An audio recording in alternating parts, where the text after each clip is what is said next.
Saya akan menjelaskan tentang kebijakan akuntansi, perubahan estimasi akuntansi, dan koreksi kesalahan. Ini merupakan chapter terakhir dari Financial Accounting 2. Apa saja yang akan kita diskusikan adalah berikut ini.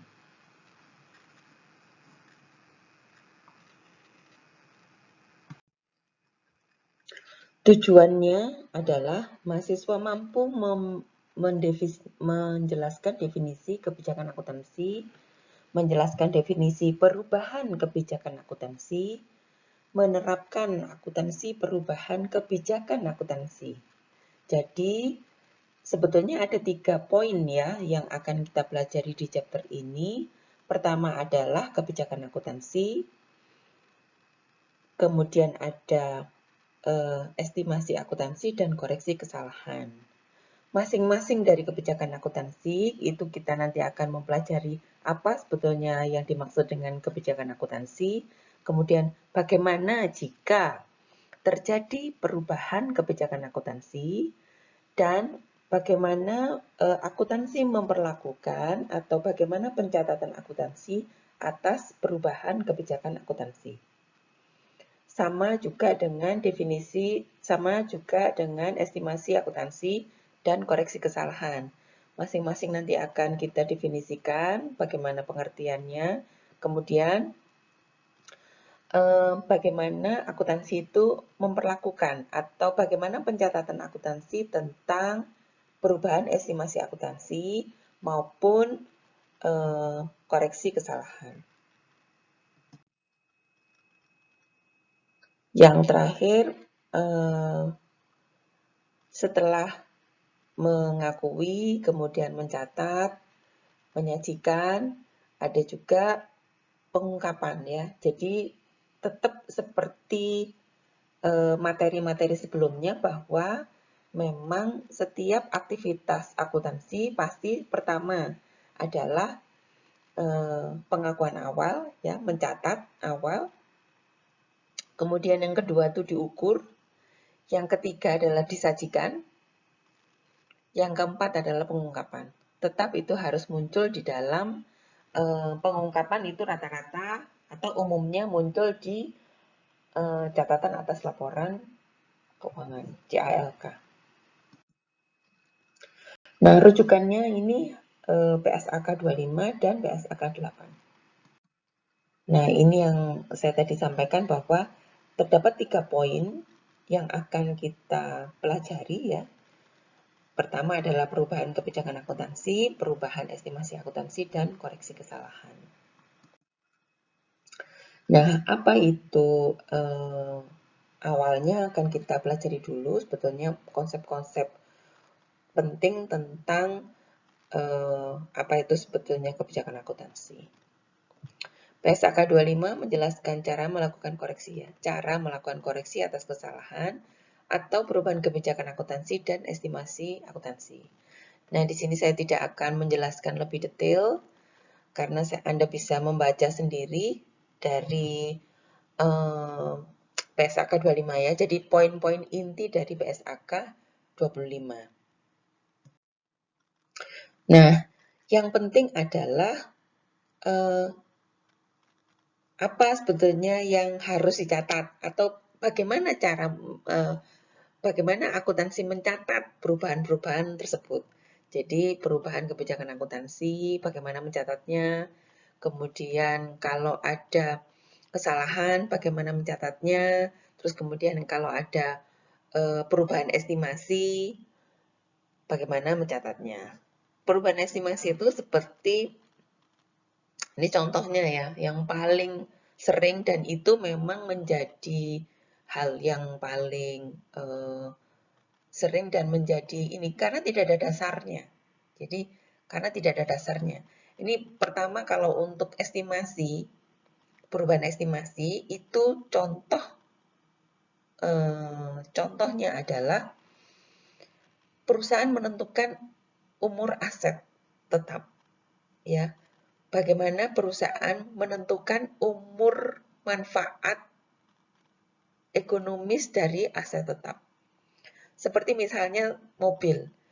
Kalau perusahaan membeli mobil, tahun 2021 perusahaan membeli mobil A.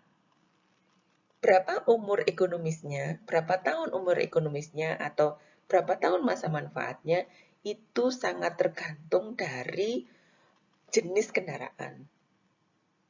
Oke. Namun, dan tidak ada PSAK yang menentukan bahwa kalau mobil itu usia manfaatnya atau umur ekonomisnya 5 tahun.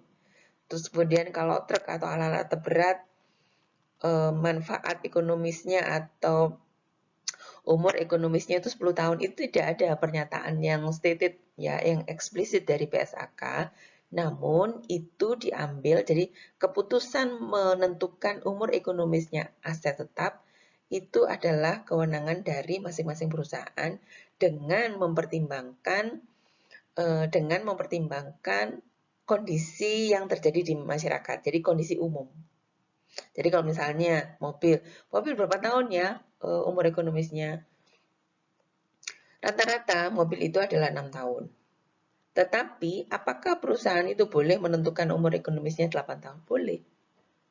Boleh. Nah, itu yang biasanya masuk di dalam estimasi, perubahan estimasi. Oke. Nah, perubahan-perubahan tadi itu berhubungan juga dengan sifatnya, ya, berhubungan dengan sifatnya. Jadi kalau di poin pertama di sini ada kelalaian untuk mencantumkan atau kesalahan dalam mencatat pos-pos laporan keuangan disebut material. Ya, jadi kelalaian ini saya pikir Anda sudah paham ini yang di poin pertama, bahwa kelalaian untuk mencantumkan atau kesalahan dalam mencatat pos-pos laporan keuangan disebut material jika secara sendiri ataupun bersama dapat mempengaruhi keputusan ekonomi pengguna. Jadi kalau dicantumkan itu, ya, jadi kesalahan itu kalau terjadi kesalahan dan merubah keputusannya user dari laporan keuangan, maka itu disebut material. Ya. Tetapi kalau dicantumkan ataupun tidak dicantumkan, tidak merubah keputusannya user, itu berarti tidak material. Oke.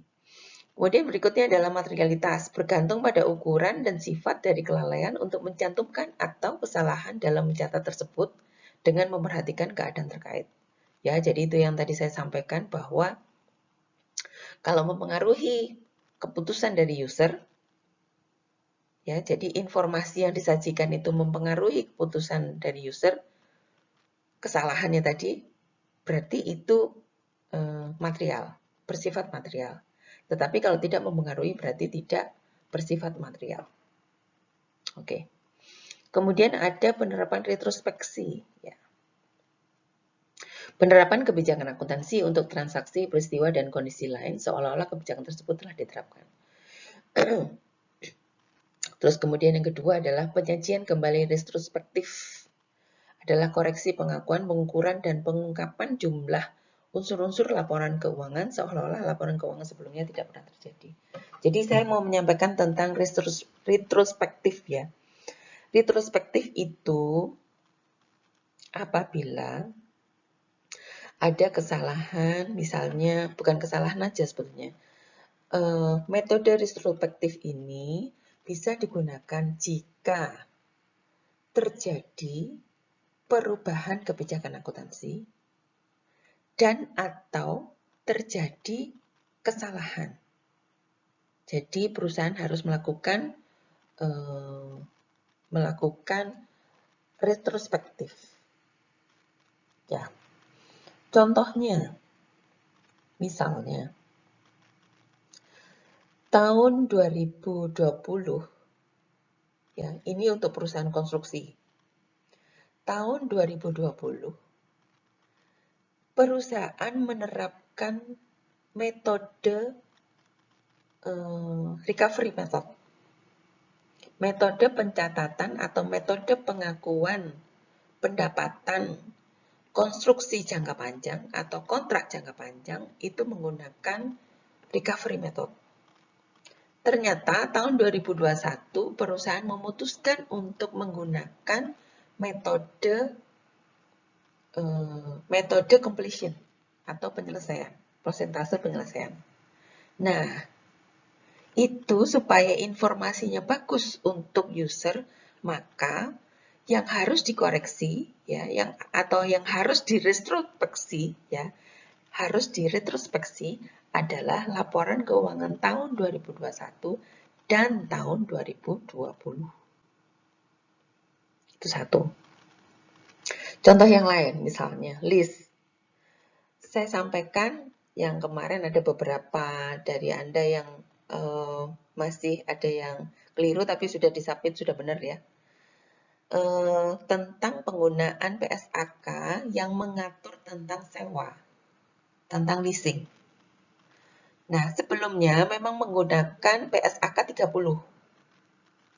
Dan setelah 1 Januari 2020, maka perusahaan wajib mencatat transaksi sewa dengan menggunakan PSAK 73. Nah, itu adalah perubahan kebijakan akuntansi. Dan apabila perusahaan itu ingin menyajikan informasi yang valid kepada user, maka perusahaan harus melakukan retrospeksi jika perusahaan di tahun 2020 masih menggunakan acuan PSAK 30. Paham ya maksud saya? Mudah-mudahan paham. Jadi ini yang contoh yang baru Anda kerjakan, jadi masih ingat ya. PSAK 73 mengatur akuntansi sewa berlaku per 1 Januari 2020. Nah, namun tidak semuanya melakukan perubahan kebijakan. Ya, tidak semuanya melakukan perubahan kebijakan. Jika sampai dengan tahun 2021, ya, jika perusahaan sampai dengan tahun 2021 masih mengacu atau masih menggunakan PSAK 30, maka laporan keuangan untuk tahun 2020 dan tahun 2021 harus dilakukan retrospeksi. Untuk apa? Untuk mencatat atau untuk menerapkan kebijakan akuntansi yang baru berdasarkan PSAK 73. Nah, itu maksudnya. Maksud dari retrospeksi. Nah, ini harus memerlukan estimasi ya. Semuanya juga pasti harus memerlukan perhitungan yang tepat ya. Kemudian ada penerapan prospektif. Penerapan prospektif suatu perusahaan, suatu perubahan kebijakan akuntansi, dan pengakuan dampak perubahan estimasi akuntansi. Penerapan kebijakan akuntansi baru terjadi setelah tanggal perubahan kebijakan yang berdampak pada periode berjalan dan periode mendatang. Nah, ini seperti yang saya tadi beri contoh tentang estimasi umur aset tetap ya. Umur aset tetap awalnya ditentukan 6 tahun. Ternyata umur ekonomisnya aset tadi itu tidak 6 tahun, tapi menjadi 5 tahun. Nah, seperti itu harus diperlakukan penerapan prospektif untuk perubahan kebijakan. Oke. Next, nah ini tentang kebijakan akuntansi. Jadi, menurut PSAK 25, kebijakan akuntansi adalah prinsip dasar, konvensi, peraturan, dan praktik tertentu yang diterapkan entitas dalam penyusunan dan penyajian laporan keuangan. PSAK 25 mengatur hal-hal sebagai berikut. Terkait dengan SAK yang spesifik dan tidak ada SAK yang spesifik. Kalau terdapat, ya, jika terdapat perubahan akuntansi, perubahan kebijakan akuntansi, jika ada peraturan yang spesifik mengatur, maka mengacu pada aturan spesifik yang mengatur. Nah, seperti yang tadi saya sampaikan bahwa jika ada PSAK 30 dan kemudian diperbarui, ada PSAK 73, otomatis perusahaan harus atau wajib mengikuti PSAK 73 setelah PSAK 73 tadi itu berlaku. Nah, itu yang spesifik, jelas. Namun, jika tidak ada SAK yang spesifik, maka manajemen mempertimbangkan kebijakan akuntansi yang menghasilkan informasi yang relevan dan andal serta tidak bertentangan dengan PSAK secara umum. Ini misalnya kalau dulu itu LIFO kalau di PSAK ya, itu tidak boleh pakai LIFO. Yang boleh average dan FIFO. Nah, ini bisa jadi menjadi contoh bahwa ada perubahan akuntansi, ya, perubahan pencatatan akuntansi, namun tidak ada SAK yang spesifik mengatur perubahan kebijakan tadi. Ya. Jadi dari seandainya atau misalnya contohnya perusahaan menggunakan metode pencatatan persediaan dari average menjadi LIFO. Dari average menjadi FIFO. Itu kan tidak ada SAK baru yang spesifik mengatur kan. Berbeda dengan tadi dari PSAK 30 menjadi PSAK 73. Sedangkan kalau ini pencatatan inventory tidak ada SAK yang spesifik mengatur. Sehingga perubahan kebijakan ini tetap harus menghasilkan informasi yang relevan dan andal serta tidak bertentangan dengan PSAK secara umum. Itu contohnya ya. Nah, ini semuanya juga begitu, ada pengakuan, ada penyajian, ada pengungkapan. Oke. Berikutnya, nah, ini adalah perubahan kebijakan akuntansi. Untuk menjaga konsistensi dalam kebijakan akuntansi, perubahan kebijakan akuntansi hanya diperkenankan jika ya, perubahan kebijakan akuntansi hanya diperkenankan jika dipersyaratkan oleh PSAK. Ya. Dari PSAK 30 menjadi PSAK 73. Atau menghasilkan laporan keuangan yang memberikan informasi yang lebih andal dan lebih relevan. Tadi misalnya metode recovery, terus kemudian dirubah pencatatan pengakuan pendapatan untuk kontrak jangka panjang, kemudian dari recovery method menjadi completion method. Nah, itu poin yang B, contoh dari poin yang B. Oke, harus konsisten, tetap harus konsisten. Kemudian, perubahan kebijakan akuntansi terjadi jika terdapat perubahan pada salah satu berikut. Ada kriteria pengakuan, seperti tadi kalau dari recovery method ke completion method itu kan kriterianya juga berbeda. Dasar mengukurnya juga berbeda. Metode penyajikan, kalau metode penyajiannya enggak ya, enggak berbeda sama aja. Namun dasar pengukuran dan kriteria pengukuran yang berbeda. Namun, beberapa hal yang bukan merupakan perubahan kebijakan akuntansi yaitu penerapan kebijakan akuntansi untuk transaksi, peristiwa, atau kondisi lain yang secara substansi berbeda dengan transaksi, peristiwa, dan kondisi lainnya yang terjadi sebelumnya. Ya, itu bukan sebagai perubahan kebijakan akuntansi. Ini sebetulnya tidak begitu. Anda bisa membaca sendiri ya, secara teori. Kita langsung ke berikutnya. Nah, ini contoh-contohnya jika terdapat perubahan kebijakan akuntansi, misalnya percentage completion dari recovery ke percentage completion untuk pengukuran pendapatan kontrak jangka panjang, terus kemudian dari metode persediaan FIFO ke average atau average ke FIFO. Namun ini harus tetap diungkapkan ya, diungkapkan alasannya mengapa berubah. Itu harus muncul di CALK. Berbeda dengan PSAK 30 ke PSAK 73. Karena wajib, mau tidak mau harus ikut.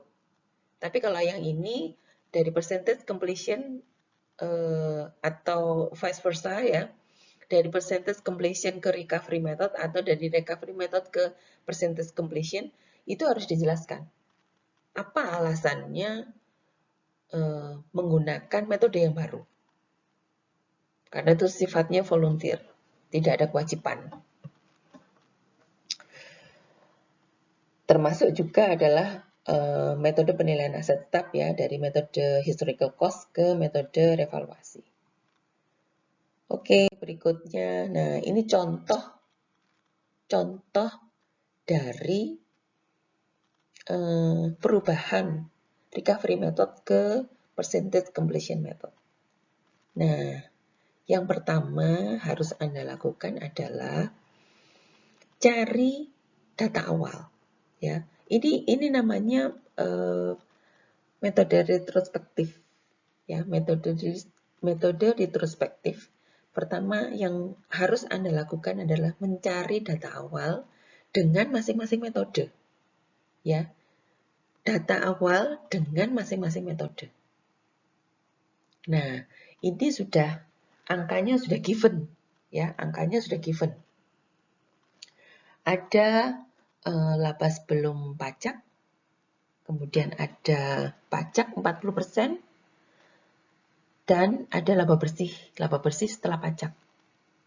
Nah, di tahun 2013, kalau menggunakan recovery method, itu 400.000, kemudian 2014, 160.000, dan 2015, 190.000. Itu untuk recovery method, PPN-nya itu 40% dari laba sebelum PPh ya. Anda paham itu caranya bagaimana? 40% tinggal PPh kan gampang. Kemudian ada laba bersih. Nah, laba bersih adalah laba sebelum PPh dikurangi PPh sebesar 40%, maka ketemu laba bersih. Nah, itu untuk yang di recovery method. Nah, pertanyaannya adalah pendapatan. Jadi ini kan nanti kalau Anda menghitung beneran, kasus-kasus beneran, Anda harus menghitung mulai dari awal ya. Mulai dari awal itu bagaimana kalau percentage completion, terus kemudian bagaimana kalau recovery method. Kalau ini kan kebetulan given, ini Anda nggak perlu ngitung-ngitung lagi. Datanya sudah ada. Tinggal bagaimana Anda menerapkan atau ya Anda menerapkan metode retrospektif dari metode recovery method menjadi menggunakan metode completion, percentage completion. Nah, ini data awalnya. Oke. Diingat-ingat ya data awalnya ya, seperti ini.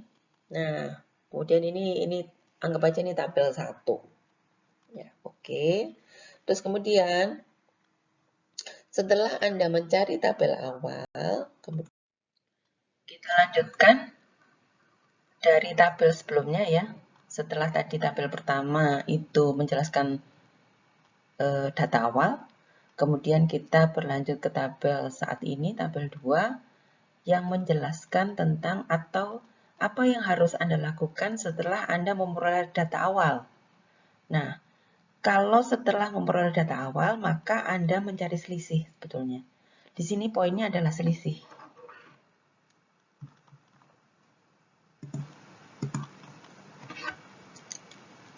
Jika Anda perhatikan, di kolom yang ini, completion ini, dan ada recovery, ini semuanya adalah data dari tabel 1, tabel sebelumnya. 600.000 ini merupakan, kalau Anda tadi masih ingat, ada tahun 2013, 2014, dan 2015. Nah, kalau sebelum tahun 2014 berarti 2013 ya. Nah, itu kalau metode completion angkanya 600.000, sedangkan recovery angkanya 400. Nanti silakan Anda bisa cross check. Kemudian laba sebelum pajak tahun 2014 adalah 180, kalau completion, kalau recovery 160. Kemudian total pada 2015 ini awal.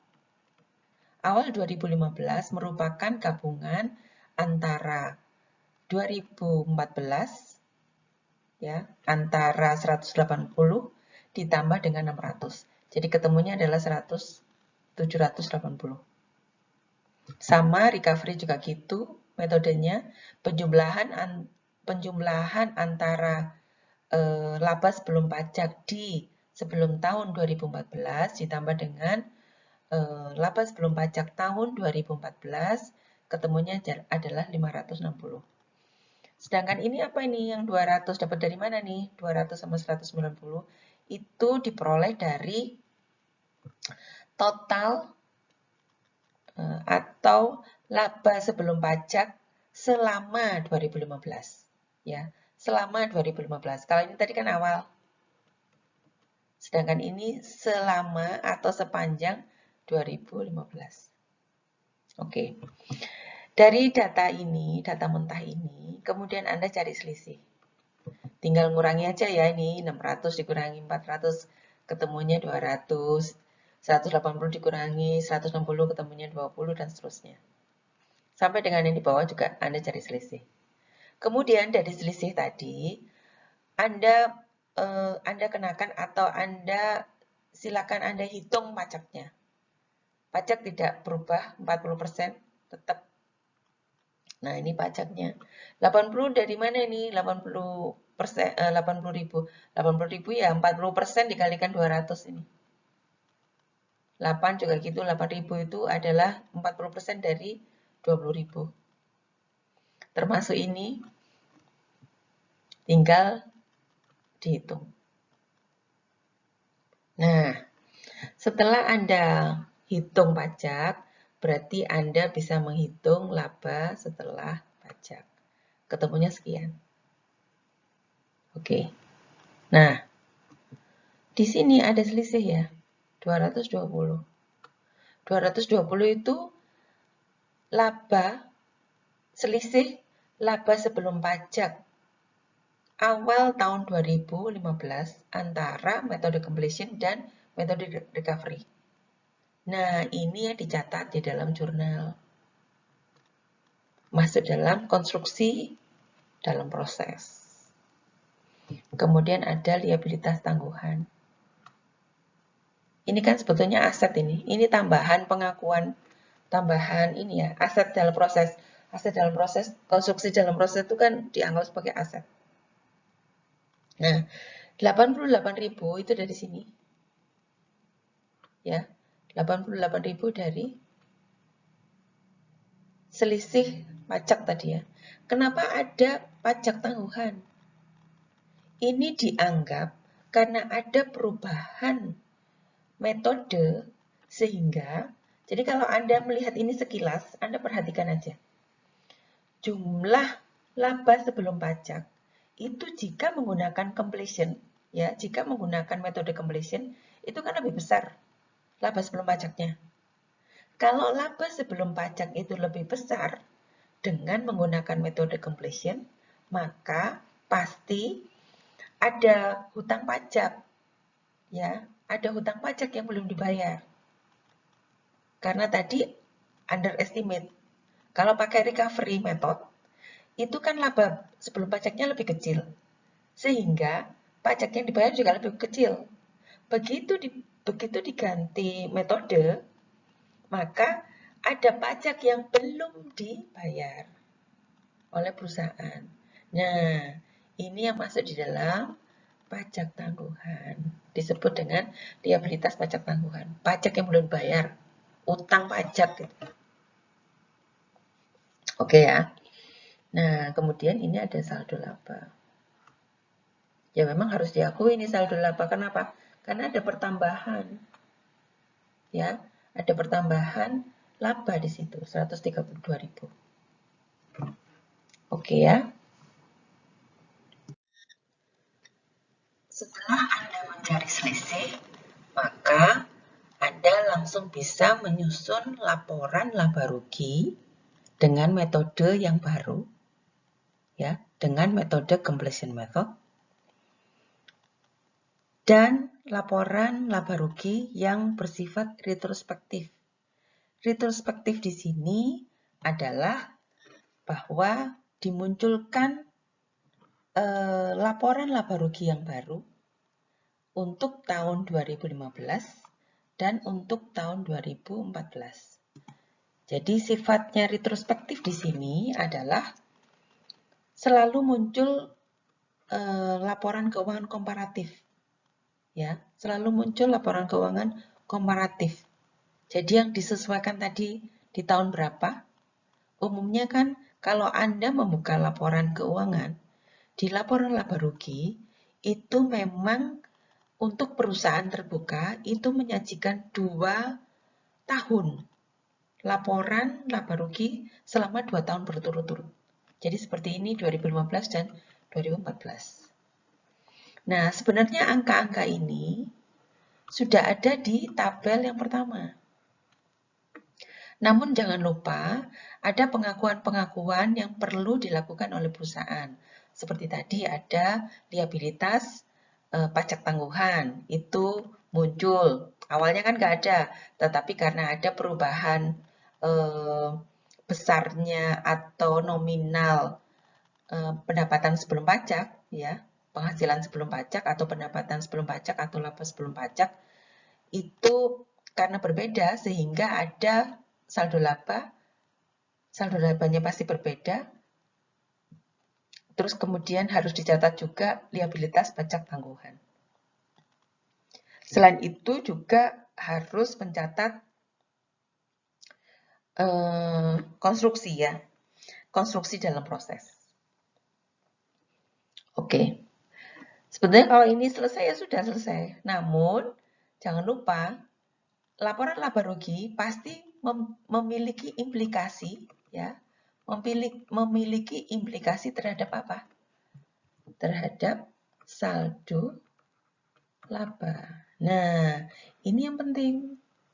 Bagaimana mencatat saldo laba. Nah, asumsinya ya, asumsi adalah saldo laba per 1 Januari ya 2013 adalah ini. Asumsi saldo laba per 1 Januari 2013 adalah 1360. Nah, kalau ini sebelum retrospektif ya.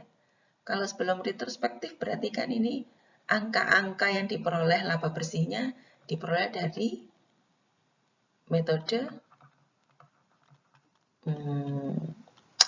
recovery. Nah, ini angka-angkanya 240. Kalau saldo laba kan gampang. Tinggal berapa saldo terakhir ya, saldo awal akhir. Ini kan ketemu sekian ditambah saldo laba. Laba bersih, sorry, ditambah saldo laba bersih. Laba bersihnya dari mana? Ini dari data yang awal di tabel 1. Di slide sebelumnya. Nah, sehingga saldo laba per 31 Desember 2013 adalah sekian. Nah, ini juga tinggal nambah saldo laba 1 Januari 2014 sekian ya. 1,6 juta ditambah laba bersih sepanjang 2014. Nah, saldo laba per 31 Desember 2014 adalah ini. Dan seterusnya. Oke. Nah, selanjutnya setelah Anda mencari